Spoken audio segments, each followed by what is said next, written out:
반도체 수출 감소와 건설업 위축 등의 영향으로 올해 1월 취업자 증가폭이 10,000명대에 그쳤습니다.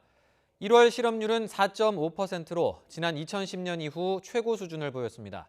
먼저 김평정 기자의 보도입니다. 우리 경제를 떠받쳤던 반도체 수출은 지난달 74억 달러에 머물러 넉 달 전보다 50억 달러나 급감했습니다.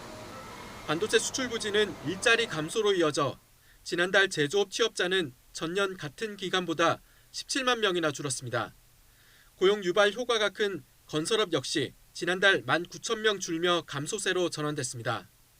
다만 인력 수요가 꾸준히 늘고 있는 보건복지업과 정보통신업 등은 취업자 수가 늘었습니다.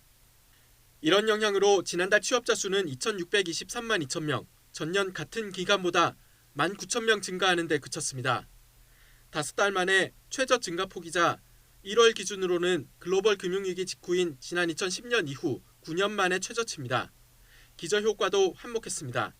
작년 18년 1월 같은 경우에는 제조업이 10만 6천 명이 증가를 하였습니다. 그래서 그 기저효과로 인하여 이번에 감소폭이 좀 더 확대되었고 그 결과가 19,000명에서 멈추지 않았나 이렇게 보고 있습니다.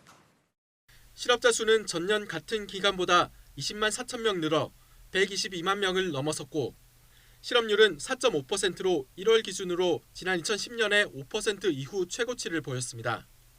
실업률 증가에는 정부가 연초부터 조기에 노인 일자리 사업을 추진하면서 구직에 실패한 노인들이 대거 실업자로 통계에 잡힌 영향도 있습니다. 15살에서 29살 사이 청년층의 실업률은 8.9%였지만 취업 준비생 등도 포함한 청년층의 체감 실업률은 23.2%로 뛰어올라 1월 기준으로는 관련 통계 작성이 시작된 지난 2015년 이후 가장 높은 수준을 나타냈습니다. YTN 김평정입니다.